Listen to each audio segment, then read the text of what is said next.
Welcome to Dance Specific Talks. This podcast is made for us dancers, and our goal here is to inspire dancers from all over the world to become better, both on and off the dance floor. We want to provide you with a platform where we dancers can share and learn from each other. So let me introduce to you your host for this podcast, Teaser, and remember as always, by dancers, for dancers. What's up, party people, and welcome back to your favorite dance podcast, Dance Specific Talks. Today we are traveling all the way to LA in the States as we are meeting the Danish dancer Nellie Bethel.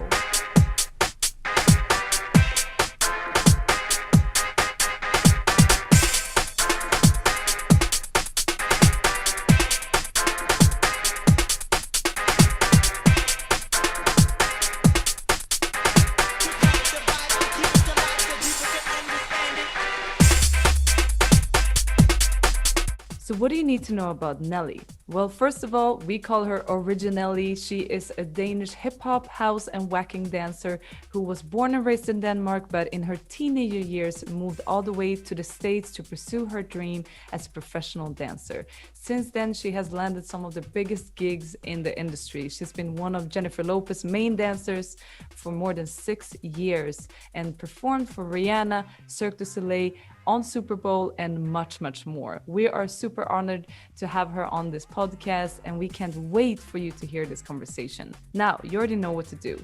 Subscribe to our YouTube channel, Dance Specific Talks, where you can find all the interviews we have done so far. And also, don't forget to subscribe to our Instagram at dance.specific.talks, where we are listing the new episodes also every week. And now, let's get it going. Welcome to this interview, Nellie. Thank you. Thanks for having me. I'm so happy to talk with you. I think it's been almost 11 years since I last saw you. You were like a teenager. I was too. You were just going to the States. I saw you for 3 months in Denmark, and then you took off. And since then, your life has just been a journey I've followed from afar. And I'm so excited to have you here on this podcast. Yay. Thanks for having me. Yeah, that's been a while. My first trip to America was in 2009. So Yes. That's 12 years ago. Oh, wow. That's crazy. It's crazy. That's a trip. So just to start from where we are today, I mean, you live in the States, you were a highly active life with performances, rehearsals, auditions, and all in between. COVID came for all of us. What has been one of your biggest changes within yourself since COVID happened? Good question. I think we all felt changes, right? For me, that one is actually really clear. I think for this lifestyle of dancing that I've been living since you saw me last is a very young lifestyle in the sense of everything was about me in a way, and when I say that it's more of recognizing a truth in it that is, yes, it was for the art and it was because I love dancing more than anything, but it's also kind of an ego trip because you're just focusing on one thing that you love and you're traveling around doing only that. And it's all about dance and dance. It's not about family and making sure you're there for birthday parties and Christmases and weddings. And for 10 years of my life, I haven't had much of that in my life. I was the friend that you saw once a year, maybe. My close friends that I've been able to keep, they have had to be okay with those terms. Haven't seen my mom much, my nephews and my youngest niece is they're older now and now they're teenagers. And so all of that I've kind of let go of, or at that point, I don't think I was really aware that I was down prioritizing it because I was so focused on prioritizing dance and my dreams. And so that's what I mean by having a young mindset. And the last job I got to do right before COVID hit was Super Bowl, which is one of the biggest dance jobs you can do, like commercially with an artist or whatever. And it felt like the closing ceremony for the world, because it was like, we were so many people on that stage, you know. I performed with Jennifer Lopez, and it was 2020. And so we were like doing Waiting for Tonight, like in a big, you know, dance orgy, as we call it. And like, we were on each other. We had each other's deodorant on us, and foundation and sweat and saliva, you know, like we were so close. And then like a few weeks later, the world was like, ah! So for me, coming out of that, to make it short and simple, I had started to feel a need for change. I had started to feel something move in me that needed a balance. I missed my man. I missed my mom. I missed my sister. I missed my brother. I missed my whole family. I missed my own culture, my own country, all kinds of things that had started to move in me that I hadn't really felt before. And then COVID hit. And so I think COVID, like for real, gave me a chance to just sit and let it settle. And so a realization I've had is I need more life and less ego-driven work focus. And it's strange because it didn't feel like ego-driven. It just felt like passion and like having a goal. But now looking at it, I'm like, yeah, but also life is in a cup of coffee with someone you love. Also life is in showing up to a birthday party. Yeah. You know, like that's like, oh my God, I haven't had that in so long. So it gave me that. And it gave me the chance to go home to Denmark and be with my mom for like 5 months. And like, you know, like biggest gifts. Yeah. So it gave me a chance to reset, and it's time for more balance in things. Absolutely. Sure. I don't know if you have seen this movie Soul, the animated child's movie, but I think that you are like spot on. I cried like constantly during that movie, because it's just touching on something that is very vulnerable, I believe, for dancers or people that are creative, when we put all of our joy and happiness and focus into, this is my identity, this is what I do. And when that is taken away, who am I and what is going to make me content and feel fulfilled and feel like I have meaning if I don't do that thing. And I think that what that movie is doing is just like, you know, that purpose is a spark of your life, but it's not the purpose of life is that cup of coffee, and it's seeing the sun and, you know, sharing love. And as you say, also, I can't even imagine, you know, your man is also a dancer. How much time did you get to be together on all those years? You've been together for a long time. It's so true. I actually, I have this gift in my brain where I can watch a movie and completely forget it the next day. Now that you say that about Soul, that's exactly it. That's exactly it. And I think I truly went through one of those identity crises, because dance is all I've done, right? Since I was 10. I'm 30 now. So I think for sure I went through a little bit of an identity crisis. Because for 2/3 of my life, dance is all I've done. I've always found joy in the little things in life. Always. I've always been that person that's like, wow, the sky is blue. You know, where people are like, are you high? I'm like, no, it doesn't take much for me to be happy. You know, I find joy in little things, and that's a very conscious choice. But dance has been source of purpose. It's been the main source of identity. It's been the main source of expression. And so what do you do when it's no longer everything? It's still very important to me. Clearly, I'm still a dancer. Everything I do is dance related.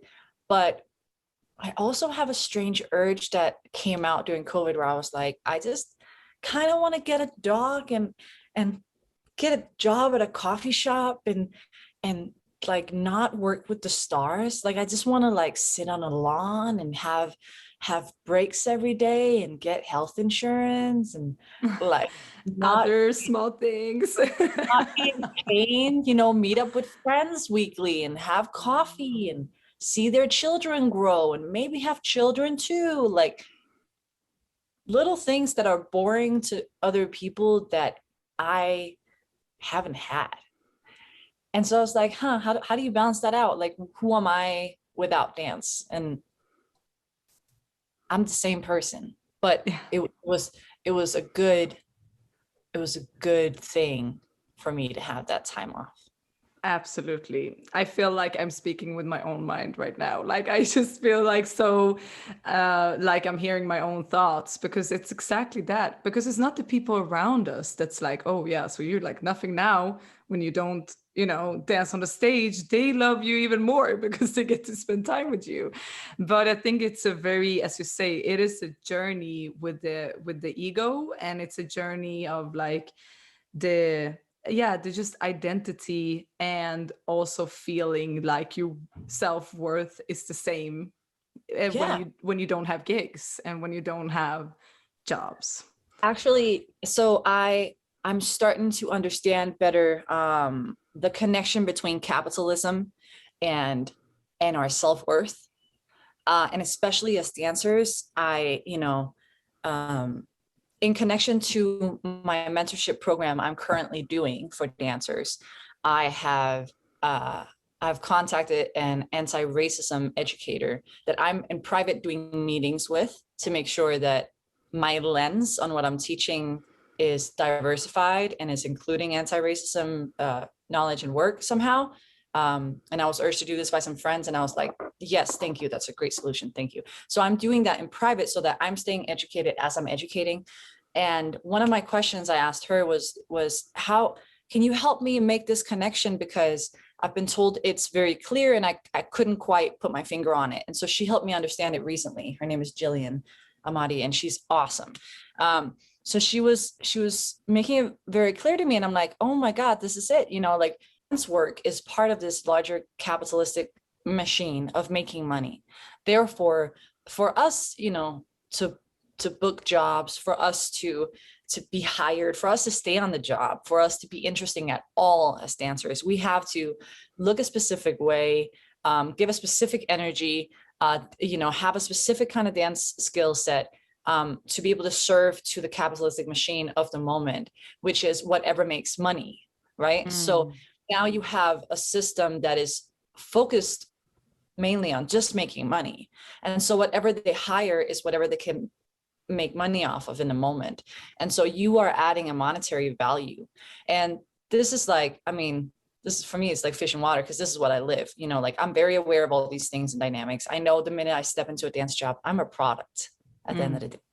I have to fulfill your vision for you to be able to make this thing come true and for you to make money off of it. So it keeps us in a specific place where we keep trying to fit into a specific box that is considered popular, valuable, cool, interesting, all those things. But all those things are only hyped up because they make money at the moment.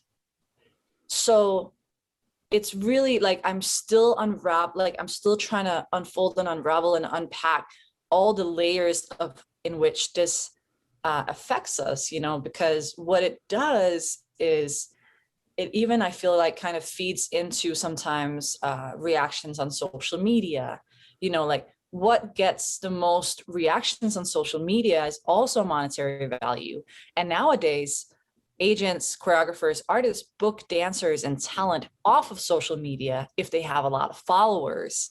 And so now we're feeding into a bigger popularity game for the sake of this capitalistic system, which is askew in the first place for white privilege and this racist violence that's already in our system.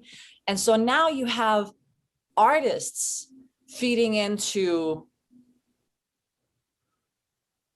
this money value way of working that we know isn't true. And so we this inner fight of like, what is my value, basically, is what I'm getting to, like, is so painful, because our true value has nothing to do with money. Nothing, right? Absolutely nothing. That's not why we're here. We would do this if we had nothing. we would do this no matter what. Else you wouldn't fucking do this. Like, Yeah. this isn't something that makes you a lot of money. No, like, it's really, really not. Actually, the higher up you get, the more you have to fight for your pay, because there's more and more people waiting in line to do it. So we love it so much, we do it anyway, and then we have to fight to kind of get a sense of our value in that system that's actually a skew. Like, it's a trip, and we're all affected. And really trying to understand that and how it affects what my inner worth is a trip, because I still think about it when I post on Instagram, because Instagram is still a casting site now more than ever. So I'm like,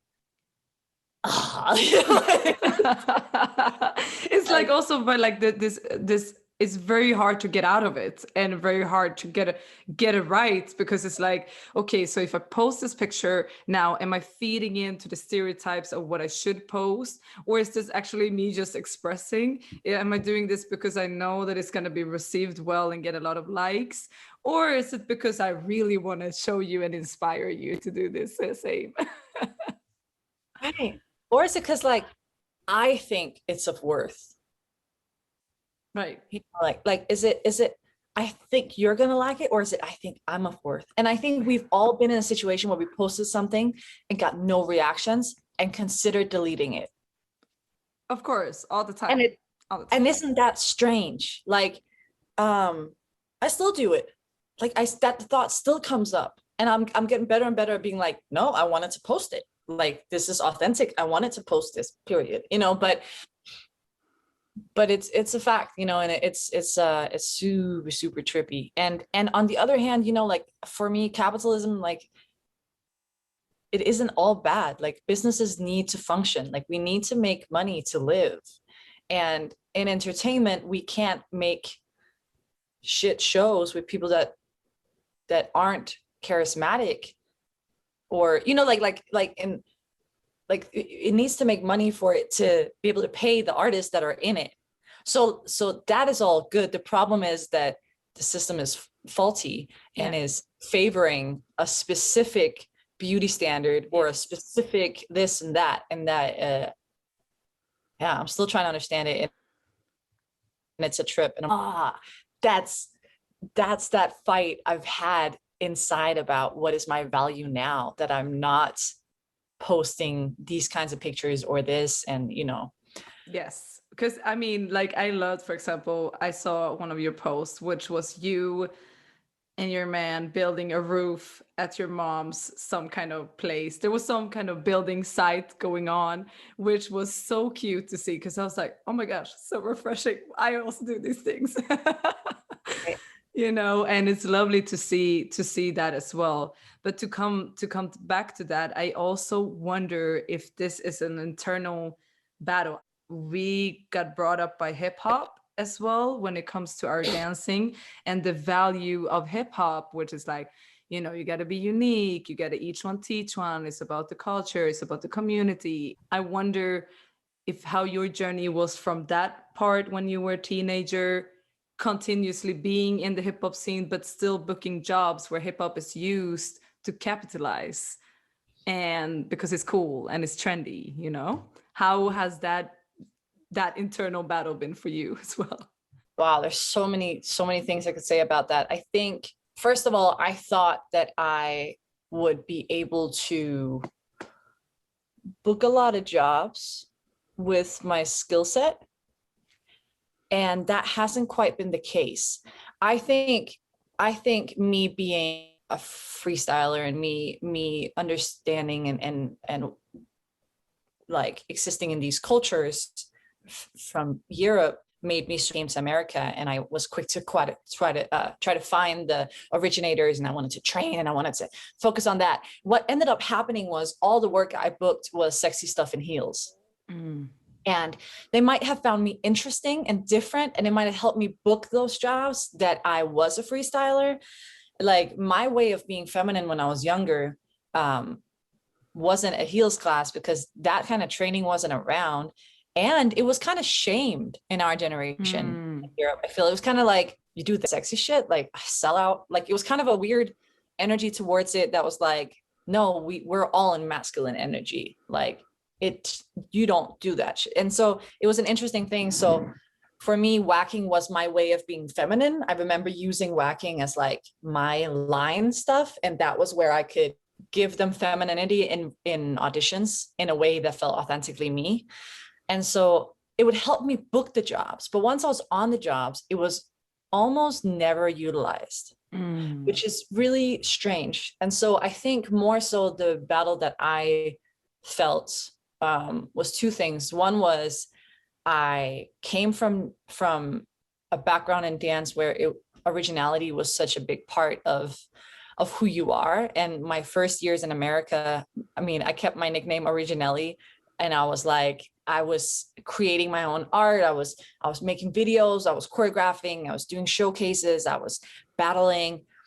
And then when I really started working, I started having less energy for that type of work or for that expression, because I had to use so much energy trying to fit in and trying to conform, because a lot of the work I booked, you had to look exactly like the other people. It had to be completely synchronized. It had to be, just like another school's thinking, and nothing is right or wrong here. It just was not what I came from. And for example, working for Jennifer Lopez, which has been one of the most forming experiences as a professional. She's so old school and tough and perfectionistic, and like she demands everything of everybody in the room, and it's so inspiring and kind of really aligns with my way of working. Like, I like working hard. I like being like, no, one more, no push. I like pushing my boundaries, and God, did we do that? It was amazing. But she values punctuality. She values cleanliness. She values synchronized movement. She doesn't need you to be in the corner and look different. Like, she needs you be part of the visual that's going to highlight her. It's about her, so that's what I mean. Like, when I step in that room, I'm part of her product. I'm part of her world and machine and energy. And so that's what I'm there to serve when I'm there. It's not about Nellie, the individual, And so I know they initially thought I was dope and hired me because they knew I was really versatile, but I was never really able to fully utilize that. And so I think that has been one of my struggles. And then the other thing has been, every time I'm on a job, not necessarily JLO, just jobs in general, and they try to do styles that I know, like watered down versions. I don't want to call it appropriating. I think it's just like being inspired and not really putting the energy into train, when that's what we came from. Like, our programming was like, no, you study this and you train it, and then that's all you do, and you pay your dues, and then maybe you can battle, and then maybe you can win, and then you keep doing that, and then maybe one day you can teach. Like, that was what it was about. It wasn't like you learned this style in 2 classes and then you go kill it at a Madonna audition, then you book it. Like, it wasn't opportunistic. It wasn't about that. It was about style, So I kept seeing people do the style or styles in LA and not really do it or know it. But that's just the industry for you, and it's dancing, and it's understandable. People are getting inspired and borrowing, and I get it. Like, I get it. Anyway, that was really long-winded, but those are kind of my experiences in terms of that. And I started missing being able to express myself. I started missing that side of myself so much that I kind of felt like I lost myself for a moment. Yeah, because I also want to come back to how extremely young you were when you went. Like who were we when we were 18, 19 years old compared to who we are today? And I remember when you were like, the first year of you being gone, like how you called back on your birthday and you were like, I'm just sitting here. I'm not even 21. I can't go out. Like, I'm with my picnic blanket in some kind of park. And I was like, I don't know. I probably didn't have the courage to do what you did. And it must have just been like such a journey for you to, as you say, like fit in, find your place, get older, and like kind of mature, but also in an industry that requires you to be something or product every day. So when you like look back at your time, what is like the biggest difference from when you started to where you are now, both as a person but also as a dancer? I mean, Man. yes, it's a $1 million question. Yeah. Well, I was 17 when I first visited LA. And now I'm 30. I I I think I'm the same exact Nellie. And I mean, it is a trip because you're right. I moved here and became a woman. Like, I grew up and I also learned how to pay bills and how to lease a car and how to rent an apartment and how to pay my taxes. All of that I kind of learned here. And so when I come back home, I've kind of had to like ask my friends and be like, how do you do this here? You know, like it's very strange because I very much still feel Danish. Very much. I don't feel like, ooh, now I'm American. I'm just slightly Americanized in my way of thinking and doing things. But I think in reality, I always was. And I think that's why I fit in well in America. I've always been eager. I've always been like eager to do well. I've always been unafraid to ask questions. And I've always been a person that walks up to strangers on the street to compliment them. And then I walk away and stuff like that. And it's not always normal in Denmark to do those types of things. Normally in Denmark, it's a little more fit in if you're a little more soft-spoken and you're more like, excuse me, you know, and I'm just like, you have pretty eyes. And then I keep walking, you know, like I'm not like, so I think I always kind of was that. And I fit in really well when I came here. I didn't feel a big cultural shock at all. I feel like I just slipped right in. And I think that's why it wasn't harder. And I was so young and just had a feeling of, you know what it is? After I finished school, I had this intense sensation that came over me of like, oh my God, like I'm so privileged. In the best kind of way, like I was like, I have finished school.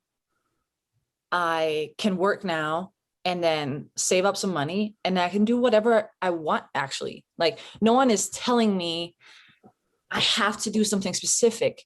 No one is keeping me from doing what I want to do. Like if I wanted to go save turtles in Galapagos, I could do that. If I wanted to go build bird cages in Hawaii, I could do that. If I wanted to move to Sweden and make shoes, I could do that. Like there's not like, what do you want to do? Like if there was no limits, what do you want to do? You know, like not like, what do you think you should do? But like, what do you want to do?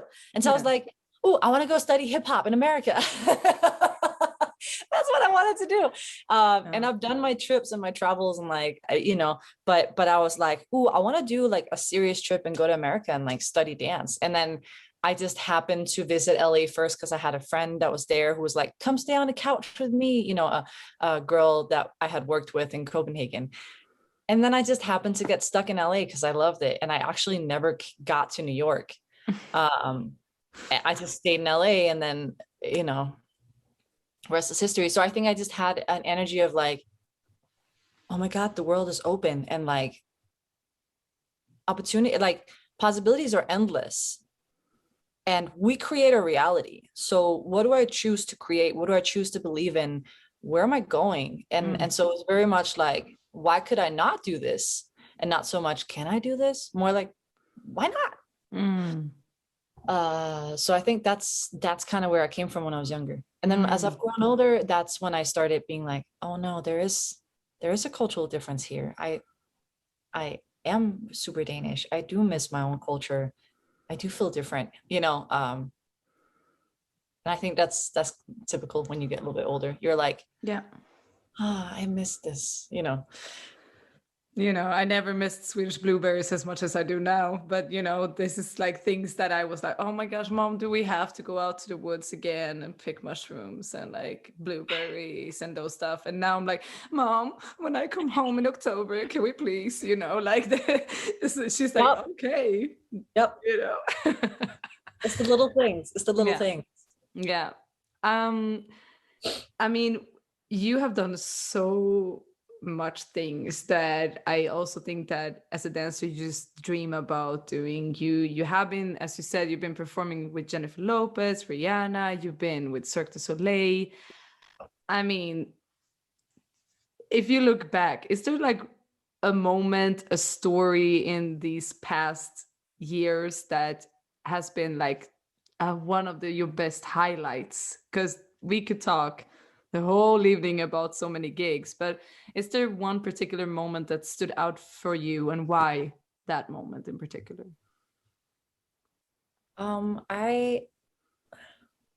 There's a lot of moments, but there's like one little favorite moment that comes out to me that makes me really happy. Cirque du Soleil was my dream job. And it was my dream job because I used to watch videos of Cirque du Soleil when I was a young teenager. And I think it did to me what Disney does to normal kids, or whatever normal is. That's a shit word. You know what I mean? Yeah. My father was a lighting designer. My mom was a lighting designer too, like one of Denmark's first female lighting designers. And she also did sound. So they met there and then had me. So I grew up watching theater from like the backstage and the sidelines and the lighting programming. And so there's something very like magical about the world you can build in theater. And I've done many musicals when I was younger and stuff, but Cirque du Soleil was like next level, right? That's like, it was like the epitome of like costumes, physical art and acrobatics, lighting, set pieces, and just like magic. They had like magic dust. I was like, how do you guys do that? It was like incredible. So that was like my biggest dream ever, to work for them. And so long story short, you know, I auditioned for them many times throughout the years. First time I ever got in touch with them was because they found me on Twitter. A casting guy found me on Twitter, casting scout, and he found me on Twitter in 2011 and contacted me and said, hey, I think you're really great. Could you send in a video for an audition? And from that, I got hired almost, and then not hired anyway because they couldn't get me the visa I needed for that job in time. So they need a specific kind of like acrobatic visa or something for you to work in Cirque. And so I had packed my whole bag and everything in my car, and I was gonna drive to Vegas. So that ended up not coming through. And I auditioned for them like 6 more times after. I have so many of those stories, by the way, where like I got something, then didn't get it. I'm thick-skinned now. But in short, in 2018, I finally got a job with Cirque. It was finally the right timing, the right role, the right position, the right contract. And so while I was finishing up JLO, I started working with Cirque at the same time. And at Cirque, they have, one of my favorite things is like in every Cirque du Soleil theater, they have a training room where artists warm up, they work out, they get therapy, they rehearse a little bit. You know, it's like the hangout room before you go on stage, but it's also your training facility. And it's so dope. Like to me, it's like, you know, there's like, it's like a weight room / acrobatics room. And there's like silks, and there's like a pole, and then there's a climbing wall, and then there's like, it's incredible. And in that room, there's always a row of flags hanging. A flag representing every artist that's that's in the cast. So if there's, you know, Russians, South Africans, and Ukrainians and Americans and Swedish people, there'll be flags representing those countries. And so I was there and I was like, there's no Danish flag. And so for a while, you know, no flag came up, I think for like a good year or something. And then after a while, like not only me, but like multiple other artists in the show I was doing had no flag up there. And so as a joke, I found like a skewer, like a grill skewer, like a little wooden stick. And I went into the office and I had someone that worked there that was really funny, print out little versions of people's flags. So I had a South African flag, I think I had a Bosnian flag, I had the Danish flag, I had several other ones. And then I taped them on the little grill skewer.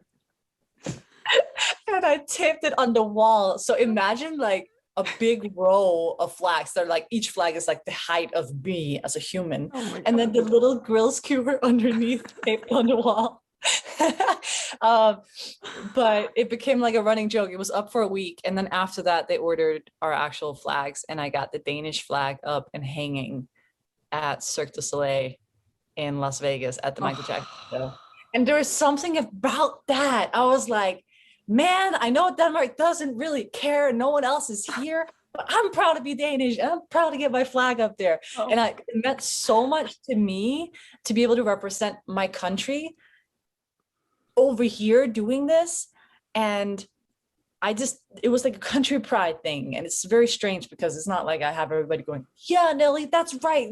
Thank you for that. Like, no one cares. Like, but I care to have our flag up there. So that was for me, that was so cool. That like little Nellie from Copenhagen is now at Cirque du Soleil and we have our flag up here, guys. Like to me, that was like, that's the thing. And because I was about to come to that, like also from that you were young, you have seen these shows, you have been like nurtured, like this is like, that's the top and you made that happen. Hey, why is that like, you know, the Danish government making you an ambassador? Like, why is that not happening? I feel like behind with like connecting. I don't know. We have some incredible artists out here in the world that are doing great things, and Denmark is kind of blind to it. I think it's strange because other countries are recognizing their people actually. So it's actually a good point. It's not a far-fetched point. But I just think Denmark's kind of sleeping on those things. But that, yeah, it's incredible. I love that memory. Thank you so much for sharing that, because, you know, most people would be like, no, it was like when we had 20,000 people up, you know, in the audience or whatever. You're like, I got my grill stick with one little flag representing. I love that. I love that. This just says so much about you as a person as well. Like the smallest things. It really was. I kind of want to go into this thing about, you know, loving the life you live kind of thing. And when you look back at your life now and you have so much more to do in life, but so much many years to come, right? And some people fall in love with their past and have very hard time falling in love with their future. And I can imagine that when you, I mean, all of us, right, that do a lot of things, we have like so busy schedules and all of that. It's maybe sometimes easy to fall in love with like, oh, I used to do so many things and I used to be on stages and stuff. How do you make sure that you keep on falling in love with your future? Wow, that's such a good question. Good job. Round of applause. Round of applause. Wow, that's such a good question. I think for me, that was the COVID reset, right? Of realizing, no, what is my value as a person? And I think the push I needed was the feeling of being in the room as a dancer and being undervalued. Sometimes we are, you know, a dancer is not supposed to be more than a dancer. A dancer is supposed to be a great soldier. You know, you kind of shut up and do what you're told. And so I think for a long time, I felt like I was understimulated. You know, I've done this professionally for 16 years. And I've been challenged in every way I think it's possible at this point. I've been thrown out in some crazy situations. I have a lot of experience and value and insight as a human being and as a professional that I started to feel like I need to utilize. And so what is keeping me moving forward now is just as much creativity and love for dance as it is a need to stay stimulated and growing. You know, if you stay loving the past and only looking to that, you're going to become so unhappy, because the truth is we get older and we're not supposed to find the same things interesting for life. And so I'm just really excited to use all of my other talents. You know, recently I helped a friend direct a music video and choreograph for her, and I was really good at it. Of course, because that's what I've done. I've been in music videos for 16 years. Yeah. I might not have been you, the director, but I've watched you, the director, for 16 years. I know what works and doesn't work. You know, like sometimes we undermine ourselves as dancers as well. And we kind of think, oh no, but the truth is I've had this education for so long that I'm super excited to grow into those other positions. I'd love to learn more. I'd love to direct more, choreograph more. And that to me is more exciting now, because I've done steps and fulfilled the dancer role for so long. I'm like, all right, what else is there? You know, because it feels super stagnant. So I think for me, it's the excitement of growth and of moving on with your knowledge and kind of trusting yourself in that and allowing that journey to take place. And then saying thank you as well, you know, saying thank you to the amazing experiences you've had in the past, and realizing that they don't go away just because you don't look at them every day. You know, it's part of you. It's part of why you are now able to move forward with that skill set, you know, so you should honor that by moving forward. And this is going to sound super strange to some people maybe, but recently I was on a job. So I had this feeling and I was like, I think I need to move on soon from this, you know, from this role as the dancer, or from this kind of energy, these types of jobs. And I tapped into spirit, to the higher, to inspiration, to whatever you want to call it. And I asked, you know, like, what do you think about me moving on? What would happen? And the energy I got back from like the guide or the higher was, thank God you're ready. And finally, come on. I've been waiting for you to spread your wings. Come on. I've been forming you for so long. Come on, come on. It wasn't like, no, don't go. It was like, yes, good. We've been ready. I've been sharpening you for so long. Like, go do it, you know? And I was like, right. You know, I don't think God, spirit, universe, whatever you believe in is challenging us and forming us and building us and keeping us alive and at it for us to cling on to whatever we can. No, you know, like, no, keep rolling, because if you keep clinging, you're also standing in the way of people who are meant to land there now. You know, like if you stay in a position where you're super unhappy because you're scared of moving forward, you're blocking a position for someone behind you that's trying to develop. So it's just momentum and trust, and like, to spread your wings. I know that one of your favorite quotes is, the only constant in life is change. Hey. And I think that that's exactly what you're describing. I think that a lot of people are very afraid to step out of that I am best at what I'm doing right now, Yeah. and somebody else is coming behind me and thinking that because I'm stepping out, I'm falling away, or that I'm not in the spotlight no more, or like it's over. Whereas what you're saying is just like there is a staircase, and like just take the next step. Yes, you remember how hard it was to learn new things to where you are right now. Now it's the next time and the next step. How, like when you have now created your own mentorship program, The Path, what have you kind of gone into when it comes to like the motivation for creating this? What do you want to give these dancers? Because as you said, you've been through a lot.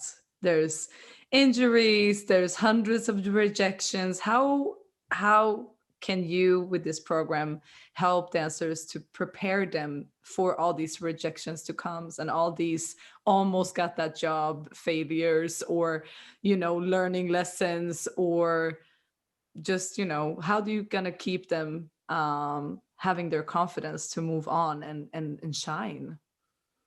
Well, first of all, what caused me to be ready to share these things is trusting myself, trusting the journey, and letting go of clinging to exactly what we talked about, you know. And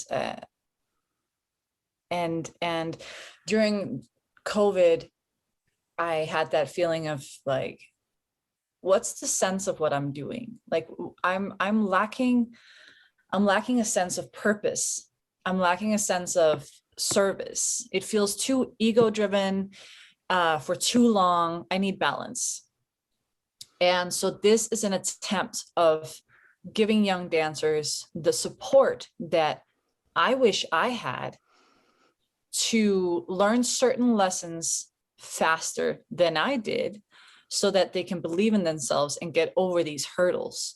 And so this is me deciding to be of service. And I think that is the key sentence to what made me decide to do it versus not do it. Because I could have kept this to myself and been like, nah, I don't want anybody to get better than me. I don't want anybody to come take my jobs. The truth is, nothing is my jobs. Everybody gets exactly what they're meant to get. There is no mine and theirs. There's enough for everybody. The universe is abundant. And so that kind of mindset of like clinging onto something and being like, no, this is what I'm good at, and I don't want anybody to come threaten me. That's a fear-based mindset, right? Yeah. And so opening that up and being like, no, this knowledge that I have gained will be a complete waste if it is not passed on. You know, and what a shame it'll be, because if I don't pass it on now, at some point I'm going to stop caring possibly, or I'll forget details and I'll move on. I'll get a dog and a job in a coffee shop and not care, you know, like, so let me do it now. And so the whole need of being of service to something or someone was what made me decide to do it. In terms of what I can give these dancers, I guess you're going to have to take the program. But I think that a lot of our struggles as dancers are internal, and it all kind of starts there. So I think having an understanding, first of all, of what our job is, what the industry is, will avoid a lot of struggles and mistakes and misconceptions. And so I think that, to start with, is what I've been working with my team, my group on, is kind of really truly understanding what our job entails and what it is, and how we work the room when we are on the job. And we've also been talking so far about goal setting, about limitlessly manifesting and visualizing and being very specific with what it is that would make us happy to do. What is your vision? What is your journey? What is your light? And then visualizing that, being very specific, and then taking responsibility for that. We're building action plans towards that.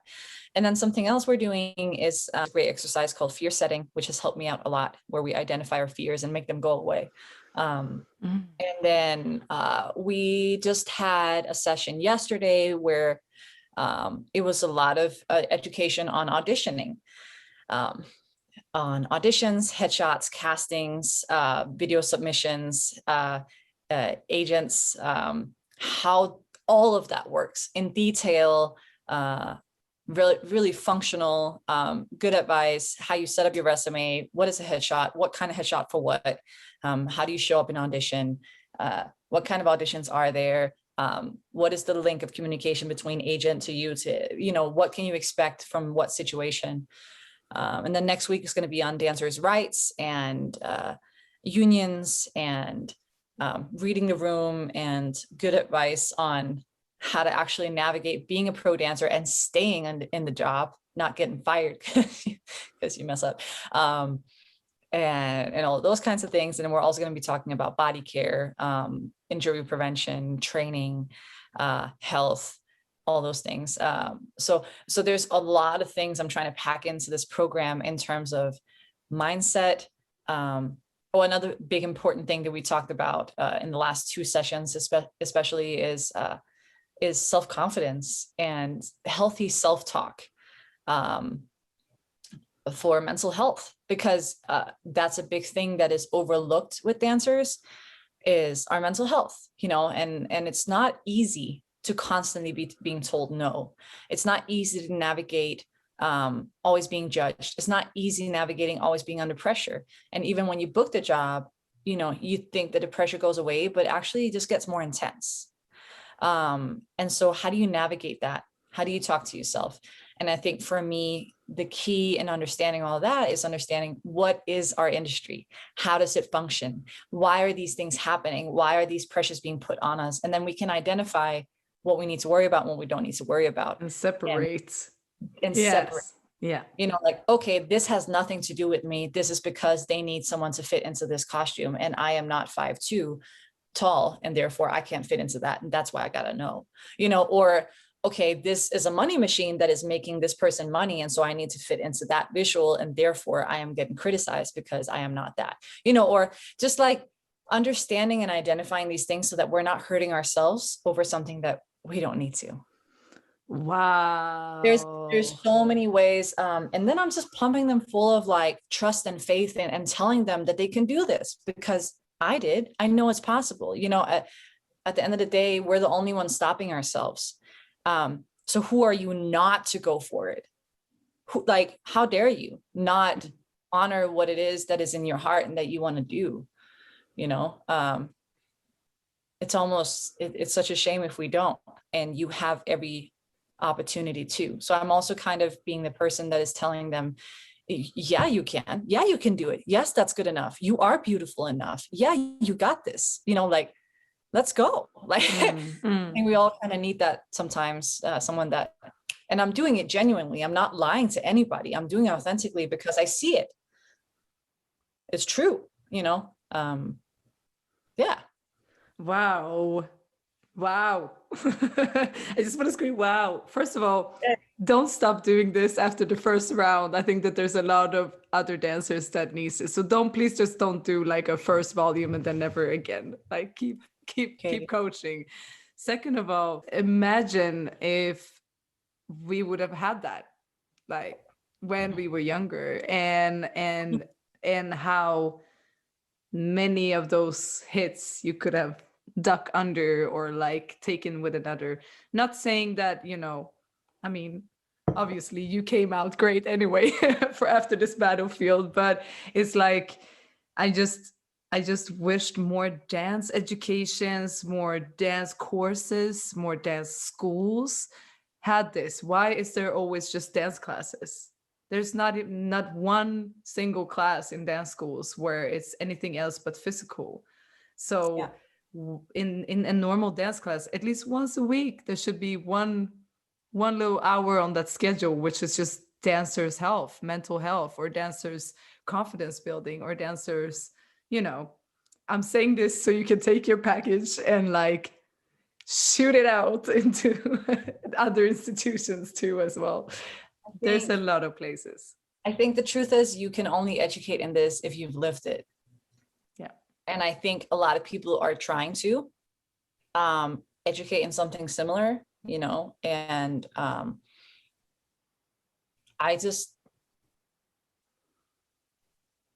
everybody has their own knowledge, but I've been in so many of these situations where I look around and I'm like, okay, this is the top of the industry in America, which is setting the tone for the world. And what I'm experiencing right now is really unique, and very few people get to experience this. And I wish you could learn this without having to fight this hard. Like not everybody needs to dance for Beyonce or JLO. That's not necessarily a success to everybody. Everybody has their very own dreams, their own roads, their own paths. We're not all supposed to do the same thing. But the lessons that I have learned while working with some of these women and men are, I think, really valuable to a lot of women in the world, because we are all in some way or another watching these women. And so if I could just share that with young dancers and help them feel brave or more able, then I think I should.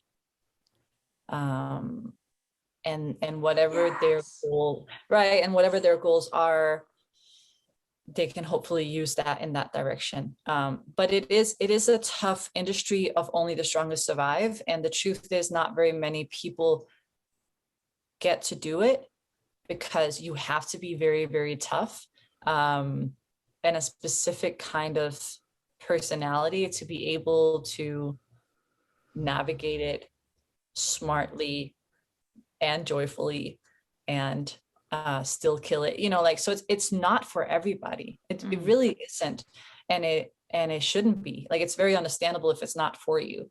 But I think in a lot of ways that that the industry still affects the way we function and live, and the beauty standards we see. And so if I can just tell one or two girls that you're stunningly beautiful and you need to stop thinking you're not good enough, because here is all the layers that go into production. Let me explain this to you, you know, like, and I understand the pressures, because I've been next to Jennifer Lopez for 6 years trying to match her beauty and poise and image. And that's a lot of fucking pressure, you know.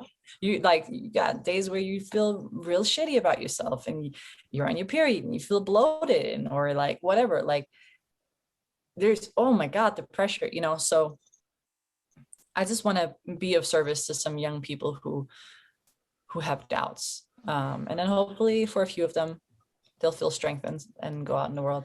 And I don't know if I'll do more. Maybe I'll do another round, or maybe I won't. For now, it's my first one. I want to do it wholeheartedly.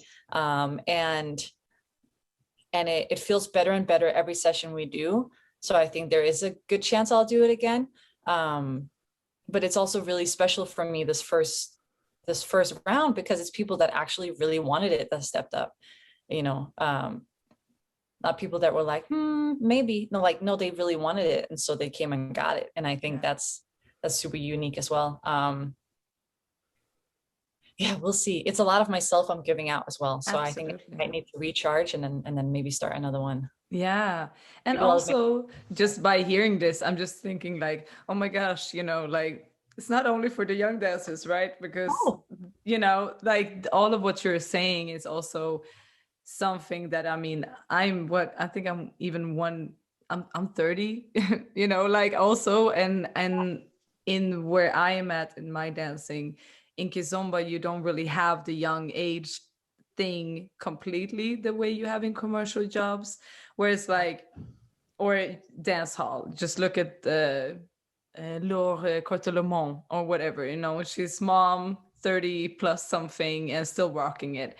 And I think that we're still struggling with those things. We're just struggling in different ways. Like, you know, is it too late if I go for these things? Or is it, you know, can I actually create my own theater piece now? Or when am I actually ready to do my own productions? Like, that's the kind of confidence states you are in now in our generation. So I also set it out there as like a call for confidence coaching, you know, like I think that you can also give a lot just in general, women to women, about this as well. Absolutely. I love that so much. I mean, if there's like like one of my favorite lessons that I learned from JLO is that she has this energy about her when she walks in the room that is very, she is such a warrior and believes in herself so much that you almost feel it like, oh shit, like it how do I say this? It encourages everybody else to step up too. And as a woman, you look at her and like, why am I not carrying myself like that? And so it's by her doing it, she's encouraging everybody around her to do the same. And it's like, that's what aligns so well with me, because I'm like, how dare you not do that? Yeah. What the fuck are you doing? Yeah. Are you your own light right now? Like, I'll slap you. Yeah. You know, and that's how I speak to my friends all the time. And so to have a boss that is, she doesn't say it always directly, but she carries herself in a way where you're like, what am I doing with my life? Like, you know, like, and she's 52, 53 now, 52. She's 52. We're 30 sitting here talking about, am I too old? Listen, you know, like, so it's all just perspective and belief and mentality at the end of the day. Like, exactly. And I also think that you're mentioning something very interesting here, which is like, nobody told her to go on. Nobody told her to go on. It's probably hundreds, thousands of comments that says, you're too old now, like, get off, move away, you know. And I also think that that's something, like, nobody told you to leave Denmark. Nobody told you that. Nobody told you that. So whatever you have been going from Nörebro all the way has never been someone telling you to do. It's been you telling yourself that I'm gonna do it. So I love that you are now like sharing it, because as you say, you could have also just not done it, but here you are doing it. How does it make you feel doing it as well? Happy. It makes me feel encouraged, and it makes me feel happy that that I get to encourage someone else. And I like we spoke about, this stuff can't be taught in a routine. You don't learn any of this in a dance class. Like, I can teach you 8 counts, but none of this like really important stuff that's going to carry you through your career are going to be taught in a dance class. And the fact that I can pass it on makes me happy. And I don't have any strings attached to it. You know, I don't have any expectations of what people do with it or what people give me back. Like, they've paid for the program and that's all they needed to do. And now they're showing up for themselves by showing up to every meeting. And I'm going to do my best to help them. And that just, it makes me feel happy that I'm doing something of service. Because it's, I think in some way it's my sense of responsibility that no one has put on me and no one has asked for, but I feel it because I know that what I'm teaching is important and can make a difference. And so if I'm stepping into a role of leadership of some kind in the next chapter of my career, this is like a natural step, I feel. And I never liked that energy of like, I've understood it, but I've never liked the energy of like, no, my precious knowledge, because it's coming from a place of like fear that you might overstep and get better. And for me, that's not a sign of greatness. If you know what you can do and you know who you are and you know your skill set and you know what your experience, why would you be fearful of other people being great too? Like, Like, I really think that's something we need to snap out of. If you're watching this, like, snap out of it. You want people to be greater than you. You want people in the room that are great as you are better, because guess what? It makes you better. If you never want anybody to challenge your position, you're not getting better, bro. Like, you're stopping yourself, and you're staying in a safe space. You're building up walls and telling everybody I'm the greatest, and then not wanting any challenge. Like, that's not the way. Like, I just strongly believe in surrounding yourself with people that are better than you a lot, so that you can rise to the challenge and grow as well. And I just encourage everybody to step out of that fear-based mindset of having someone who's better than you in the room, you know. And I think that's really normal, especially in Denmark and in smaller countries, and to be really intimidated by people who might challenge you. And I think, being in America and in the dance industry, there's always someone better than you, always. And so you have to just know your value. Even though someone's better than you, it doesn't make you less valuable. You just, all right, cool. And like, it just identifies what you have to work on, if that's what you want to be good at too. And instead of being intimidated, I just give it up. And then if it makes me feel insecure, that's just a marker for me to know, like, oh, I want to be good at that too.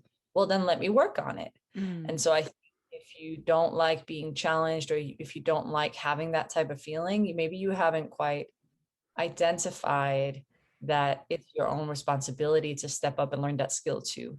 And it could be laziness or pride, or a mix of those things, or maybe even insecurity that you won't be able to do that. The truth is, you can, if you set your mind to it, you know. So just kind of shedding that pride and just stepping into, like, all right, like, let me grab this then. Like, if I want to be really good at X, Y, and Z, well, let me put in the work, you know. That's on us. So I really love being in a room of like people that really strive to be their best, because it makes everybody better. It's gonna be interesting, and I can't wait to also follow you into your next chapters, and like, you know, hopefully getting them kiddos and like passing it on and all of that. And in the end of my interviews, I always have something called fill in the gaps. So I'm gonna start with a sentence, and you're gonna end it with one word Okay. or an end of a sentence. Are you ready?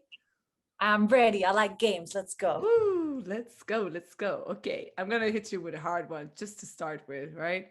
What is one thing you have been certain about that you no longer agree with? I will say, when America elected Trump, I got a very different view of America, and I realized that the America I thought I was certain of was a bubble of living in California. And California is a lot more accepting than a lot of America is. So I think I had a super tough reality check of like, oh, this isn't this like loving place that's really open where I can walk up to people and compliment them on the street. Like, no, that's a lie. America is like also this really fucked up, ugly place with really hardcore racism that is really evil. That comes to mind. I like that. Okay, okay. Next one is a moment where I feel completely unfuckable with is.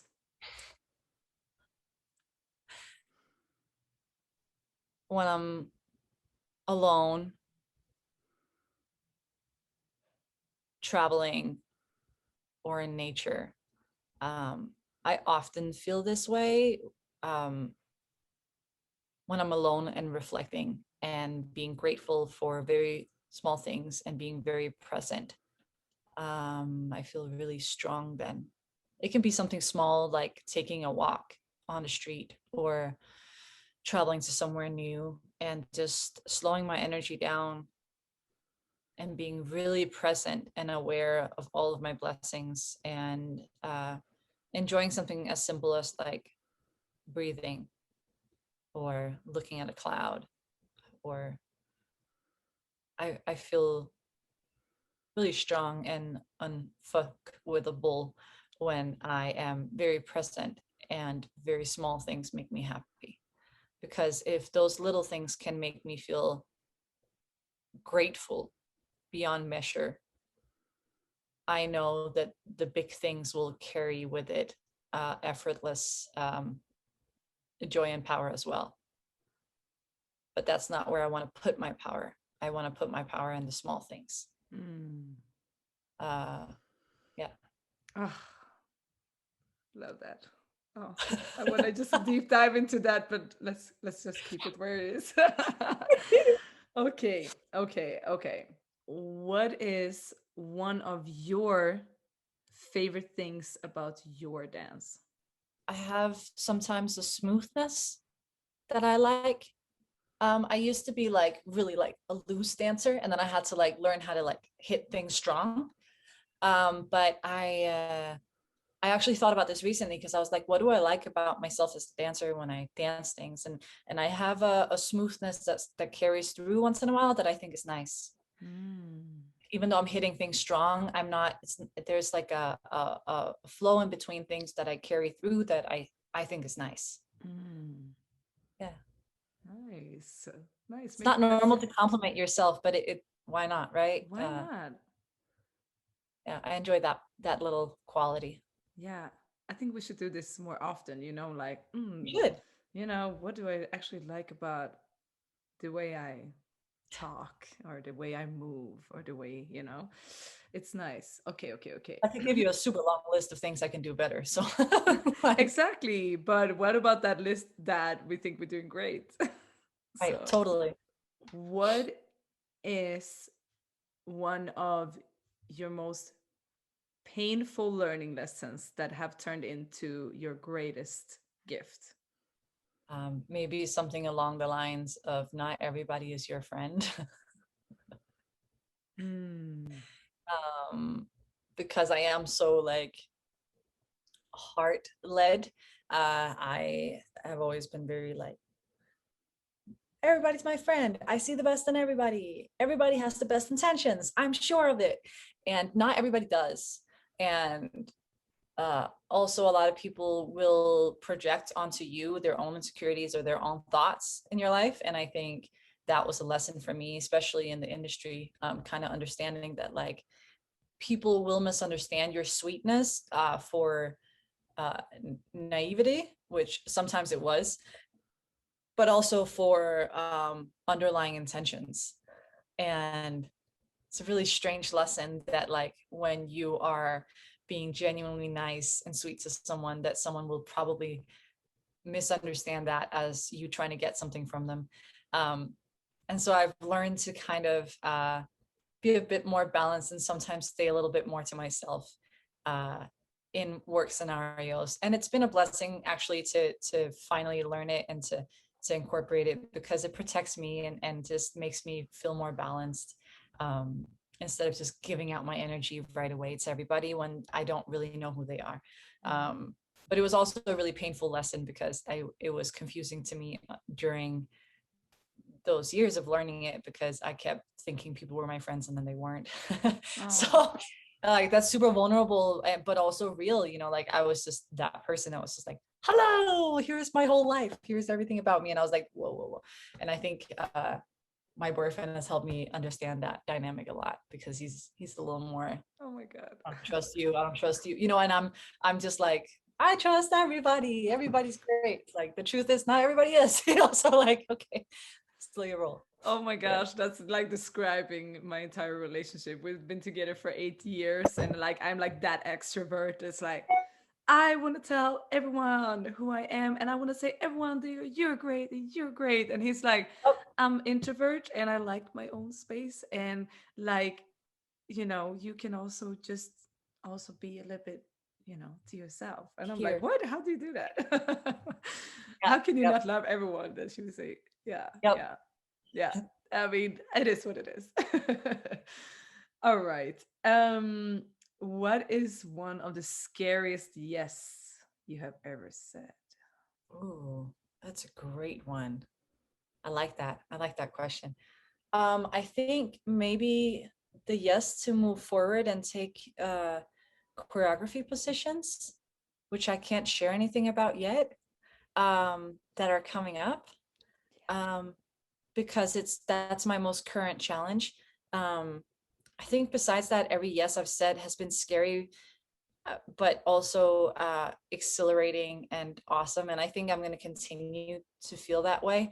But right now, I think I'm kind of at a crossroad where I'm starting to take on more responsibility. Because the sweet thing about being a dancer is we're not responsible for the whole thing. If it looks shit, it's not our responsibility, right? Because we didn't direct it, we didn't set the lighting, we didn't set the choreography, we didn't set anything. We just executed. You know, like our responsibility is executing the visions correctly, but the higher vision we have nothing to do with. So I think me starting to step into being part of the higher vision is maybe it. But I'm so excited. I'm so excited for you. Like I'm getting like winded up now because I'm like, oh shit, okay, we can see more. What is one thing that you heavily I love it. used to pursue that you no longer pursue at all? An easy one that was I literally started dancing because of Missy Elliott, because of a Missy Elliott music video, and that used to be my main goal. I just wanted to dance for Missy, and that's no longer on my radar at all. And I think that was a reality check for me of understanding the industry and understanding the idea of typecasting and the idea of fitting into that world. Just because I wanted to doesn't mean I'm right for the job, or that I danced in the right kind of way or had the right energy or look for Missy on stage. And you know, I got to meet her, I got to shake her hand, I got to she got to see my work, and she complimented it. That's more than I could ever ask for. And I got to audition for her like 6 times or something, and I never got a job for her. And I think after a while, I just kind of moved on, let it go. And I understood like, all right, I'm a specific type. I'm going to book specific work. And I'm going to want to book the work that I fit into, because if I book work where I don't fit in, I'm going to struggle more. I'm going to struggle unnecessarily because I'm going to work overtime to try to be something I'm not. And so I let go of that feeling of wanting jobs that weren't right for me. Now that doesn't mean I like enjoy Missy Elliott's music or art less. Like she's still a legend and the reason I started dancing. But she's not a goal for me anymore. I enjoy her as an artist and I separate my dreams from it because now I've learned that. So that's a big interesting one, because that was actually the reason I started dancing was Missy, and that's no longer something I'm trying to do. And so I'm just taking a follow-up one here. What is one thing that you haven't done and that you still wish to achieve coming up now in this next chapter of your life? I think something very feasible is more choreography and directing, and more teaching as well in meaningful ways, like I'm already doing. So that's something that's like right on the fingertips. Something a little more dreamy and far-fetched, which we all know, let's make it real on this call, like that is not far-fetched. Nothing is doing movies. And something that I wish I had been told by society when I was younger was that it's okay to be a tough girl. It's okay to embrace my more masculine sides. You know, I was always shamed for the masculine energy I had. You know, I'm a woman. I identify as she, her. I am cisgendered. I like men. But I have a strong side in my personality. I have rambunctious energy. And I think if I had gotten encouraged more by society, not just my mother, but by society as a whole, I would have been a stunt woman today. I would have loved to do acting and stunts in movies. I think I would have been really great at it. Yeah. And I think for me, I had a super strong, that's why like my cup is Wonder Woman and my slippers is Wonder Woman, everything. When I saw that movie, there's that scene in the beginning of the movie where Wonder Woman is a kid and she's running around rambunctiously and she's like causing trouble and she has this look on her face. That is me. Yeah. And her sense of like fairness and believing in the best in humans, but also being this strong Amazon badass. I was like, I couldn't speak for like hours after seeing that movie because I was like, whoa, I could have done something like that. I could have been a stunt woman in a movie. Like, so something along those lines is like some kind of big dream for me. But at this point, I'm also 30. I don't want to put my body through a lot of pain anymore because my body has been in pain for 16 years of a professional dance career. So it's like a balance of like, maybe I'll pick up more martial arts and do theater stunts like on stage, but not necessarily car bomb stunts and falling off a building stunts, you know. But it would be cool to do something movie wise, Yeah. something physical, something different. And you never know. You never know. We'll see. I think that that's an excellent dream. And it's like, thank God animations are moving forward so we don't have to fall off buildings. We can just look like we're doing it. You know what I mean? So I Yeah. believe it. I believe it. I think that Cool. all that And power, yeah, all that power, and as you are describing it, masculine energy, I have been thinking about the same thing. Like, where is it just strong femininity and where does the line of masculinity go? Because, you yeah. know, like strong women doesn't equal for me masculinity, but I've been told also that drive and that like I know what I want and I go for it and I'm strict and disciplined or whatever that can be, that is like you're so in your masculine. And I'm like always struggled a bit with that. It's interesting because I mean that could be a whole talk for us for like hours and hours because it's actually I think it is a societal patriarchy type of idea that only men are going for their dreams and are assertive and are strong opinioned, and I think that's a very women suppressing type of way of thinking. Another way of putting it is maybe sun and moon energy. You know, is strong and mild, is yin and yang, is, you know, that's another way we can put it. And I think every single human has both in them and need both of them in them. Men need softness, men need rest, men need silence, men need care, just like women need to be able to be assertive, to be strong-willed, to be protective, to be aggressive. We all need all these different things or we won't function as a society and we're suppressing ourselves. And so I think that's a big revolution as well happening right now. Yeah. And it has been happening for the last 100 years of women and men. And we just need to embrace who we fully are. And I'm glad that in these times we are embracing differences so much. But I do wish I had it growing up so I could have been more authentically myself earlier on, and been balanced in that, you know, from society. But it's Hey, okay.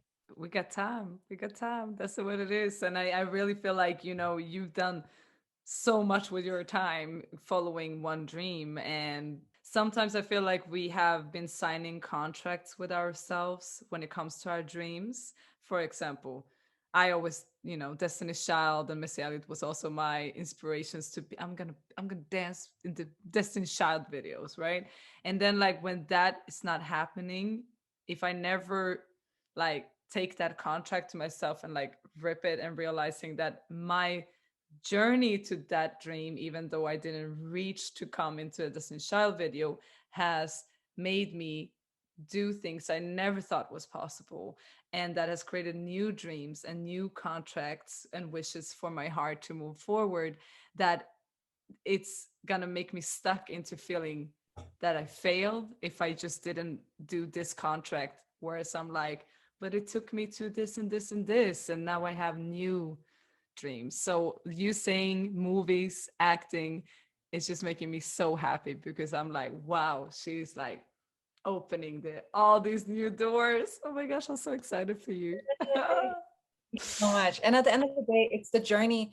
Like life is right now. Life isn't a destination. We all know this, super cliche. It's been said many, many, many times, right? But like, if we only focus on getting here, we're gonna neglect the value of all the journey to it. And at the end of the day, life happens in now, not in the future. And trust me, once you achieve it, that goal is going to have moved. So if you only focus on the goal, it's not ever going to feel satisfying to get there. Yeah. Ever. So we need to just value the journey to it and be super grateful that we are on a journey that we are passionate about and that we're crazy about. Yeah. That's the gift. That's the goal in the end of the day. It's a blessing that we have a passion and that we have something that we are passionate about. That's the blessing. And then we will get to the journey, because if you don't stop, you're going to get there. And then once you get there, you're going to realize that you have a new one. Yeah. And that's what's going to keep you going. Wow. Oh my gosh. Nellie Bethel, thank you so much for this talk. It's been amazing. I have been waiting for this interview ever since I started this podcast. So I'm so thankful. And I just want to, where can people find more about you? Is there any projects we should look out for? Where do you want people to go to find you? The mic is yours. I already started my mentorship program, so that registration is closed, but maybe if you want to join my program, you can look out for that. My main social media I use is my Instagram, and that is Originellie, Originellie. Thank you so much. Thank you. I just want to love bomb you through the screen, and I really hope that we get to see each other soon again. Would love that. Thank you, Therese. You're the awesomest. You're the best. Don't forget to click subscribe, comment below, and give us a rating or review. We have a Facebook page, YouTube page, and we are on Spotify, Google Podcasts, iTunes, and all the other podcast platforms. We also have an Instagram, so don't forget to tag us in your favorite episode and share it with the world, because we read all of it.